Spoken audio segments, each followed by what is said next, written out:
Hello అండి, నమస్తే. Welcome back to my channel. ఈరోజు వీడియోలో తెలుగు వాళ్ళు ఎక్కడున్నా సరే పేరు చెప్పగానే నోట్లో నీళ్ళు వచ్చేసే సమ్మర్ స్పెషల్ మామిడికాయ ఆవకాయ పచ్చడి చూపిస్తున్నానండి. నేను చెప్పిన విధంగా పట్టుకుంటే 1 ఇయర్ వరకు ముక్క మెత్తబడదండి. చాలా చాలా టేస్ట్గా ఉంటుంది. ఇంతవరకు ఎప్పుడు పచ్చడి పట్టని వాళ్ళైనా, అలాగే ఇంటికి దూరంగా ఉండే స్టూడెంట్స్, బ్యాచిలర్స్ లాంటి వాళ్ళైనా నేను చెప్పిన విధంగా చాలా ఈజీగా ప్రిపేర్ చేసేసుకోవచ్చండి. మామిడికాయలు దొరికితే చాలు. సో మామిడికాయలు దొరికే ఏరియాలో ఉండే ప్రతి ఒక్కళ్ళు కూడా చాలా ఈజీగా ఈ పచ్చడి పట్టేసుకోవచ్చండి. ఒక్కసారి ఈ పచ్చడి పట్టుకోవడం కనుక తెలిసిందంటే ఇంకెప్పుడు మీ ఇంటి నుంచి వచ్చే పచ్చడి కోసం వెయిట్ చేయరు. మీ పచ్చడి మీరే పట్టేసుకుంటారు. ఇక లేట్ చేయకుండా వీడియోలోకి వెళ్ళిపోదాము. ముందుగా పచ్చడికి కావలసిన మామిడికాయలు పుల్లగా గట్టిగా ఉన్నవి తెచ్చుకోవాలండి. వీటిని ముచ్చికలు తీసి నీళ్ళల్లో వేసి శుభ్రంగా కడుక్కొని పొడిగుడ్డతో తుడుచుకోవాలన్నమాట. నీళ్ళల్లో వేయడం వల్ల కాయల్లో ఉండే సొనంతా కూడా నీళ్ళల్లోకి జారిపోతుంది. ఇప్పుడు శుభ్రమైన పొడి వస్త్రం తీసుకొని ప్రతి కాయని కూడా ఈ విధంగా శుభ్రంగా తుడిచేసుకోవాలి. ప్రతి కాయని కూడా బాగా ఇలా రుద్దుకుంటూ కడుక్కోవాలండి. ఎక్కడ సొన అనేది లేకుండా రుద్దుకుంటూ శుభ్రంగా కడుక్కోవాలి. ఆ తర్వాత పొడిగుడ్డ పెట్టి నీట్గా తుడుచుకోవాలి. నేను ఇక్కడ ఆవకాయ పచ్చడికి జలాల కాయలు తీసుకున్నానండి. ఇవైతే పుల్లగా గట్టిగా కండ కలిగి ఉంటాయన్నమాట. మీరు ఏ రకం కాయలు తీసుకున్నా సరే కాయలు గట్టిగా పుల్లగా ముదురుగా ఉండాలన్నమాట. ముఖ్యంగా విదేశాల్లో ఉండే వాళ్ళకి మనకున్నంత ఆప్షన్ అక్కడ ఉండదండి. అక్కడ ఏ కాయలు దొరికితే వాటితోనే పచ్చడి పట్టుకోవాలి. లేత కాయలు ఆవకాయ పచ్చడికి పనికి రావండి. విదేశాల్లో ఉండే వాళ్ళు ఈ జాగ్రత్త తప్పనిసరిగా పాటించండి. ముదురు కాయలతోనే ఆవకాయ పచ్చడి పట్టుకోండి. ఇప్పుడు ఇలా తుడుచుకున్న ఈ కాయల్ని మార్కెట్కి తీసుకెళ్ళి అక్కడ ముక్కలు కొట్టే వాళ్ళతోటి ఈక్వల్ సైజెస్లో ముక్కలు కొట్టించుకోవాలి. ఇక్కడ ముక్కలు కొట్టే అతని దగ్గర ఒక లేడీ ముక్కల్ని ఒక డబ్బాలో వేస్తుంది, చూస్తున్నారు కదా. ఆ డబ్బా మానిక డబ్బా అనమాట. అంటే మానిక కొలత. మానిక అంటే 2 కేజీలు. మన ఇంట్లో మానిక డబ్బా లేకపోతే 2 లీటర్లు పట్టే గిన్నెని మానిక డబ్బా కింద మనం యూజ్ చేసుకోవచ్చు. నేను ఇప్పుడు చెప్పబోయే కొలతలన్నీ మానిక ముక్కలకి బేస్ చేసుకునే చెప్తున్నానండి. ఎందుకంటే జనరల్గా ప్రతి ఇంట్లోనూ 2 లీటర్ల గిన్నె అనేది ఉంటుంది కాబట్టి. ఇలా మనకి నచ్చినట్లుగా ఈక్వల్ సైజులో కొట్టించుకున్న ఈ ముక్కల్ని ఇంటికి తీసుకొచ్చిన తర్వాత ఒక పొడి వస్త్రం మీద ఆరబోయాలండి. ఆ తర్వాత ఒక్కొక్క ముక్కని ఈ విధంగా చేతిలోకి తీసుకుంటూ టెంక మీద ఉండే పల్చని పొరని తీసేసి ముక్కని అన్ని వైపులా ఒక శుభ్రమైన పొడి వస్త్రంతో తుడుచుకోవాలి. ప్రతి ముక్కకి టెంక ఉండాలండి. టెంక లేని ముక్కల్ని తీసి ఒక పక్కన పెట్టేసుకోండి. వాటిని తొక్కుడు పచ్చడికి యూజ్ చేసుకోవచ్చు. ముక్కలు తుడుచుకోవడం అయిపోయిందండి. నాకు ఇన్ని ముక్కలు వచ్చాయన్నమాట టోటల్గా. సో ఇప్పుడు ఈ తుడుచుకున్న ఈ ముక్కల్ని 1 గంట పాటు ఎండలో ఈ విధంగా ఒక వస్త్రం మీద ఆరనివ్వాలండి. ఎండలో ఎండటం వల్ల ముక్కల్లో ఎక్స్ట్రాగా ఉండే నీరు ఆవిరైపోవడమే కాకుండా ముక్క సంవత్సరం అంతా గట్టిగా ఉంటుందన్నమాట. ముక్కలే కాదండి, ఈ పచ్చడికి యూజ్ చేసే ప్రతి ఐటము కూడా శుభ్రంగా కడిగి తుడిచి ఎండలో ఈ విధంగా ఎండనివ్వాలి. అలాగే ఆవాలు, మెంతులు, వెల్లుల్లి లాంటివి కూడా ఎండలో ఎండబెట్టుకోవాలి. వెల్లుల్లిని గర్భాల కింద ఒలిచి 2-3 స్పూన్ల ఆయిల్ అప్లై చేసి ఈ విధంగా ఎండలో పెట్టుకోవాలి. దానివల్ల మనకి పొట్టు చాలా తేలిగ్గా ఊడొస్తుందండి. వెల్లుల్లి ప్రతి గర్భానికి కూడా అన్ని వైపులా ఆయిల్ అంటేలాగా అప్లై చేసుకోవాలండి. అలా అయితేనే మనకి చేతికి నొప్పి లేకుండా నిమిషాల్లో పొట్టును ఒలిచేసుకోవచ్చు. ఈ విధంగా అన్ని వస్తువుల్ని ఎండలో 1 గంట సేపు అలా వదిలేయాలండి. మనకు పచ్చడి పాడవకుండా ఉండాలంటే ఈ జాగ్రత్తలన్నీ తప్పనిసరిగా తీసుకోవాలి. మిక్సీ జార్లు, జల్లెడతో సహా ఎండలో పెట్టుకోవాలి. ఈ విధంగా ఆయిల్ అప్లై చేసి 1 గంట పాటు ఎండలో పెట్టిన వెల్లుల్లిని ఏదైనా ఒక కాటన్ బ్యాగ్లో వేసుకొని మూటలాగా కట్టి నేలకేసి ఒక 2 నిమిషాల పాటు మెత్తని దెబ్బలు కొట్టాలండి. మరీ గట్టిగా కొట్టకూడదు, వెల్లుల్లిపాయలు చితికిపోతాయి. కాస్త స్మూత్గా నేలకేసి నేను ఇక్కడ వీడియోలో చూపిస్తున్న విధంగా వేసి కొడుతూ ఉంటే వెల్లుల్లి మీద పొట్టు దానికదే ఊడిపోతూ ఉంటుంది. మధ్యలో ఒకసారి చూసుకోవాలండి. ఒకసారి చూద్దాము. చూడండి, చాలా వరకు పొట్టు ఊడిపోయింది కదా, ఇంకా కొద్దిగా ఉంది.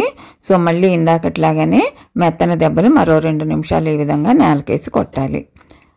చాలా ఈజీగా వచ్చేస్తుందండి. మళ్ళీ చూద్దాము.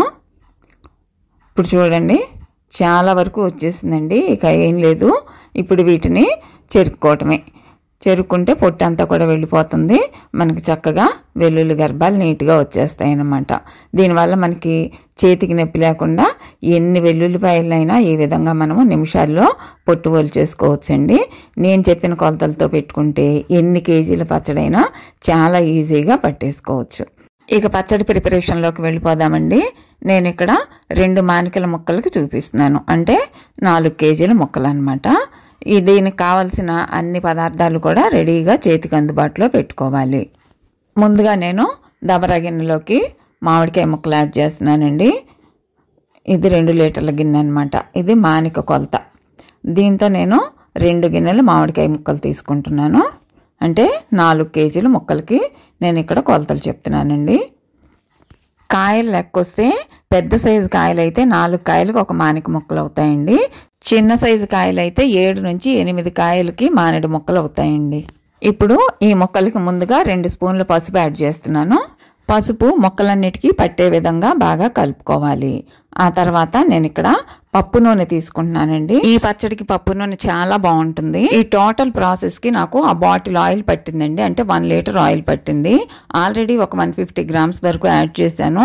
ఆ వీడియో క్లిప్ మిస్ అయిందని మీకు కొద్దిగా యాడ్ చేసి చూపిస్తున్నాను. పసుపు నూనె బాగా ప్రతి ముక్కకి పట్టే విధంగా బాగా కలుపుకోవాలి. ఇక్కడ చూస్తున్నారు కదా దబరా అడుగున ఆయిల్. ఆ వీడియో క్లిప్ మిస్ అయిందండి. ఆల్రెడీ 150 to 200 గ్రామ్స్ వరకు యాడ్ చేసి ఉంటాను. పసుపు నూనె ప్రతి ముక్కకి పట్టే విధంగా ముక్కల్ని బాగా కలుపుకోవాలి. ఇలా కలుపుకోవడం వల్ల ముక్క గట్టిగా ఉంటుందండి, త్వరగా మెత్తపడదు. ఇప్పుడు ఈ ముక్కలకి మిగిలిన పదార్థాలు యాడ్ చేద్దాము. ముందుగా ఈ డబ్బా చూడండి, ఇది బియ్యం కొలుచుకునే డబ్బా. దాదాపు ప్రతి ఇంట్లోనూ ఉంటుంది. అది సుమారుగా 1/2 కేజీ ఉంటుందండి. ఈ డబ్బాతో ముందుగా నేను సాల్ట్ యాడ్ చేస్తున్నాను. నేను ఇక్కడ పొడిప్పు వాడుతున్నానండి. కల్లుప్పు అయితే గనక మానకి డబ్బా చొప్పున 2 డబ్బాలు ఉప్పు వేసుకోవచ్చు. నేను ఇక్కడ పొడిప్పు తీసుకున్నాను కాబట్టి 1.5 డబ్బా తీసుకుంటున్నాను. ఉప్పు తగ్గితే మనం తర్వాత అయినా యాడ్ చేసుకోవచ్చండి, ముందే ఎక్కువ యాడ్ చేయొద్దు. నేను ఇక్కడ 1.5 డబ్బా పొడిప్పు తీసుకున్నా. కల్లుప్పు అయితే కనుక 2 డబ్బాలు తీసుకోవాలి. కారం యాడ్ చేస్తున్నానండి.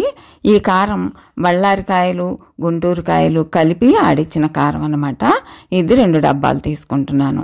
బళ్ళారి కారం రంగు ఉంటుంది, గుంటూరు కారం ఘాటు ఉంటుంది కాబట్టి 2 అవి సగం ఇవి సగం మిరపకాయలు మరాడించుకొని పట్టించుకున్న కారం అన్నమాట. సో ఆ కారం 2 డబ్బాలు తీసుకున్నాను. అలాగే ఇప్పుడు పచ్చి ఆవాల్ని మిక్సీ చేసుకొని పౌడర్ చేసుకున్న ఆవపిండి అండి. ఈ ఆవపిండిని 1 డబ్బా ఫుల్గా తీసుకుంటున్నానండి, 2వ డబ్బా సగం తీసుకుంటున్నాను. అంటే 1 మానిక ముక్కలకి 3/4 డబ్బా ఆవపిండి, 1/4 డబ్బా మెంతిపిండి. నేను ఇక్కడ 2 మానికల ముక్కలు తీసుకున్నా కాబట్టి 1.5 డబ్బా ఆవపిండి, 1/2 డబ్బా మెంతిపిండి తీసుకుంటున్నా. ముందుగా 1 డబ్బా ఆవపిండి యాడ్ చేశానండి. రెండోది సగమే తీసుకుంటున్నా, 1/2 డబ్బానే తీసుకుంటున్నా. చూస్తున్నారు కదా, ఆ మిగిలిన గ్యాప్ నేను మెంతిపిండి తీసుకుంటాను. అంటే మెంతుల్ని మాత్రం దోరగా వేయించుకొని మంచి సువాసన వచ్చే వరకు వేయించుకోవాలండి. దాన్ని మిక్సీ పట్టుకున్న పొడి అనమాట. అంటే వేయించి పొడి చేసుకున్న మెంతిపిండి 1/2 డబ్బా. మొత్తం కలిపి ఆవపిండి మెంతిపిండి కలిపి 2 మానికలకి 2 డబ్బాలు, అంటే 1.5 డబ్బా ఆవపిండి, 1/2 డబ్బా వేయించి పొడి చేసుకున్న మెంతిపిండి. ఇప్పుడు 25 గ్రామ్స్ వరకు పచ్చి మెంతులు యాడ్ చేస్తున్నానండి. ఈ మెంతులు పచ్చట్లో నానిన తర్వాత చాలా బాగుంటాయండి. కొంతమంది పచ్చి శనగలు కూడా యాడ్ చేస్తూ ఉంటారు. అలాంటి వాళ్ళు కూడా ఈ స్టేజ్లోనే పచ్చి శనగలు యాడ్ చేసుకోవచ్చు. ఇప్పుడు వెల్లుల్లిపాయలు యాడ్ చేస్తున్నానండి. పొట్టు తీసుకున్న వెల్లుల్లి గర్భాలు 2 డబ్బాలు యాడ్ చేస్తున్నాను. మానిక్కి 1 డబ్బా వెల్లుల్లి అండి. సో 2 మానికలు తీసుకున్నా కాబట్టి 2 డబ్బాల వెల్లుల్లి గర్భాలని యాడ్ చేస్తున్నాను. ఉప్పు తప్ప మిగిలినవన్నీ ఇవే కొలతలండి. ఉప్పు మాత్రం ఎందుకు చెప్తున్నానంటే మామిడికాయలో ఉండే పుల్లదనాన్ని బట్టి ఉప్పు అనేది కాస్త తగ్గుతూ పెరుగుతూ ఉంటుందన్నమాట. సో ముందే ఎక్కువ వేసుకోకుండా మనం తగ్గించి వేసుకుంటే 3వ రోజు కలుపుకునేటప్పుడు ఏమైనా పడితే మళ్ళీ అడ్జస్ట్ చేయొచ్చు అనమాట. ఇప్పుడు ఈ ముక్కలన్నిటినీ కూడా బాగా కలుపుకోవాలి. అన్ని పొడులు కూడా ముక్కలకి పట్టే విధంగా బాగా కలుపుకోవాలి. ఇప్పుడు ఆయిల్ యాడ్ చేస్తున్నానండి. ఇందాక ముక్కలకి యాడ్ చేసిన ఆయిల్ కాకుండా మిగిలిన ఆయిల్ అంతా కూడా ఇప్పుడు నేను దీంట్లో కలిపేస్తున్నాను. 2 మానికల ముక్కలకి కరెక్ట్గా 1 కేజీ నూనె పడుతుందండి నాకైతే. ఇక్కడ చూస్తున్నారు కదా, ఈ బాటిల్ మొత్తం ఇప్పుడు కలిపేశాను. ఇప్పుడు ఆయిల్ ముక్కలు బాగా కలిసే విధంగా మళ్ళీ ముక్కల్ని బాగా కలబెట్టుకోవాలి. ఈ విధంగా బాగా కలుపుకున్న తర్వాత ఈ పచ్చడిని డ్రైగా ఉండే జాడీలో కానీ ప్లాస్టిక్ కంటైనర్స్లో కానీ షిఫ్ట్ చేసుకోవాలి. ముందుగా అడుగు భాగంలో మరికొంత ఆయిల్ యాడ్ చేసుకోవాలి. ఆ తర్వాత ఈ పచ్చడిని దాంట్లోకి షిఫ్ట్ చేసుకోవాలి. మెటల్ కంటైనర్స్లో మాత్రం అస్సలు ఉంచకండి. పచ్చడి కలుపుకునే వరకు మెటల్ కంటైనర్స్ వాడుకోవచ్చు, కానీ నిలవ పెట్టుకోవడానికి అస్సలు పనికిరావండి. సో కలుపుకున్న వెంటనే పచ్చడిని జాడీలో కానీ ప్లాస్టిక్ కంటైనర్స్లో కానీ గ్లాస్ కంటైనర్స్లో కానీ షిఫ్ట్ చేసేయండి. ఎందుకంటే ఈ పచ్చడిలో ఉండే ఉప్పు పులుపు వల్ల మెటల్ కంటైనర్స్కి చిలుం పట్టేసి దానివల్ల పచ్చడి పాడైపోయే అవకాశం ఉంది. మెటల్ వాటిల్లో మాత్రం 3వ రోజు వరకు కూడా వద్దండి. నేనైతే ఇలా ప్లాస్టిక్ డబ్బాలోనే 10-15 డేస్ వరకు ఉంచేస్తానండి. ఎందుకంటే కలుపుకోవడానికి కూడా ఈజీగా ఉంటుంది, మన కళ్ళకు కూడా బాగా క్లారిటీగా కనిపిస్తుంది అనమాట. సో పచ్చడి అంతా కూడా నేను డబ్బాలోకి ట్రాన్స్ఫర్ చేసేసానండి. మూత పెట్టేసి ఓ పక్కన పెట్టేస్తాను. ఇప్పటికైతే పచ్చడి పట్టుకోవడం అయిపోయినట్టే. మరి ఇప్పుడైతే పచ్చడి కలిపిన దబరాన్ని ఊరికే వదిలేస్తామా? అందులో అన్నం కలుపుకొని తింటేనే కదా ఆవకాయ పచ్చడి పట్టామన్న ఫీలింగ్ వచ్చేది. పిల్లలు ఉన్నప్పుడైతే పిల్లలకి చెరవ ముద్ద పెడుతూ నేను కూడా తినేదాన్ని. ఇప్పుడైతే పిల్లలు పెళ్ళిళ్ళు అయిపోయి దూరంగా ఉన్నారు కాబట్టి ఈ అన్నం అంతా నేనే తింటున్నానండి. సూపర్గా ఉంది. కొత్త ఆవకాయ మజానే వేరనమాట. 2వ రోజు చూస్తున్నానండి. అసలైతే 3వ రోజు చూస్తారు. నేనైతే ఎగ్జైట్మెంట్ ఆపుకోలేను. 2వ రోజు కూడా చూస్తాను. కొద్దిగా ఈ రోజు కూడా కలుపుకుంటాను అనమాట. 3వ రోజు ఫైనల్గా సాల్ట్ చెక్ చేసుకొని ఏమన్నా పడితే అడ్జస్ట్ చేసుకుంటా. 2వ రోజు కల్లా చూడండి ఆయిల్ కొంతవరకు పైకి వచ్చింది కదా. ఉప్పు కరిగి ముక్కలకు పడుతున్న కొద్దీ ఆయిల్ పైకి వస్తుందండి, ముక్కలు కిందకి దిగిపోతాయి. ఈ విధంగా ఒకసారి కలిపేసుకొని మూత పెట్టేసి మళ్ళీ ఓ పక్కన పెట్టేస్తాను. ఈ రోజు అయితే సాల్ట్ అస్సలు అడ్జస్ట్ చేయనండి. ఫైనల్గా 3rd డే రానే వచ్చిందండి. మూత తీయంగానే పచ్చడి గుమగుమలాడిపోతుంది అనమాట. ఆయిల్ కూడా పైకి వచ్చేసి చూడండి ఏ విధంగా ఉందో. చూస్తుంటేనే వెంటనే అన్నంలో కలుపుకొని తినేయాలనిపించేలా ఉందన్నమాట. సో ఈరోజు మొత్తంగా మళ్ళీ బాగా కలుపుకొని సాల్ట్ చెక్ చేసుకొని ఒకవేళ అవసరమైతే కొద్దిగా యాడ్ చేసుకుంటానన్నమాట. ముందే చెప్పినట్లుగా సాల్ట్ అనేది మామిడికాయల్లో ఉండే పుల్లదనాన్ని బట్టి ఉంటుంది. మిగిలినవన్నీ ఇవే కొలతలండి. సాల్ట్ అనేది మాత్రం చూసుకోండి, ఎందుకంటే పచ్చడి పాడయ్యే ప్రమాదం ఉన్న మెయిన్ అంశం సాల్టే అన్నమాట. అలాగే పచ్చడి మీద ఆయిల్ ఎప్పుడు కూడా తేలుతూ ఉండాలండి, అదొకటి గుర్తుపెట్టుకోండి. ఒకవేళ మీకు సరిపోలేదు అనిపిస్తే మరి కొద్దిగా ఆయిల్ యాడ్ చేసుకోండి. నాకైతే అన్నీ కరెక్ట్గా సరిపోయాయండి. నేను ఎప్పుడు ఈ కాయలతోనే పడతాను కాబట్టి సాల్ట్ కొలత కూడా నాకు తెలిసిపోతుంది. నాకైతే అన్నీ కరెక్ట్గా సరిపోయాయండి. మీరు తీసుకున్న కాయల్ని బట్టి ఇంకొద్దిగా పడుతుంది అనిపిస్తే కొద్దిగా యాడ్ చేసుకోండి. ఇప్పుడు ఏదైనా పొడి వస్త్రంతో కానీ టిష్యూ పేపర్తో కానీ సైడ్స్ క్లీన్ చేసుకొని మూత పెట్టి ఓ పక్కన పెట్టేసుకోవాలి. పచ్చళ్ళ కంటైనర్స్ ఎప్పుడు కూడా నీట్గా ఉంచుకోవాలండి, లేకపోతే ఫంగస్ వచ్చేస్తుంది. నేను ఈ పచ్చడిని ఈ డబ్బాలోనే 10-15 డేస్ వరకు ఉంచుతానండి. ఆ తర్వాత కొద్దిగా ఒక గ్లాస్ కంటైనర్లోకి తీసుకొని మిగిలింది పిల్లలకి పార్సిల్ చేసేస్తాను. పచ్చడి ఎంతకాలమైనా పాడవదండి, సంవత్సరాల పాటు నిల్వ ఉంటుంది.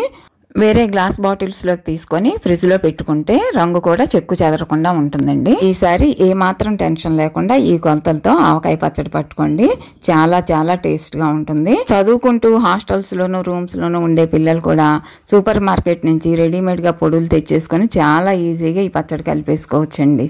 చూస్తున్నారు కదా, కొద్దిసేపటికే పచ్చడి అంతా సెట్ అయిపోయి ఆయిల్ ఎలా పైకి వచ్చేసిందో. ఓకే అండి, వీడియో చూసినందుకు ధన్యవాదాలు. ఈ వీడియో మీకు నచ్చినట్లయితే తప్పకుండా లైక్ చేయండి. అలాగే మీ అభిప్రాయాలను కామెంట్ సెక్షన్లో షేర్ చేయండి. మరిన్ని వీడియో అప్డేట్స్ కోసం నా ఛానల్ సబ్స్క్రైబ్ చేయడం మాత్రం అస్సలు మర్చిపోకండి. మరో మంచి వీడియోతో మీ ముందుంటాను. అంతవరకు సెలవండి మరి. నమస్తే.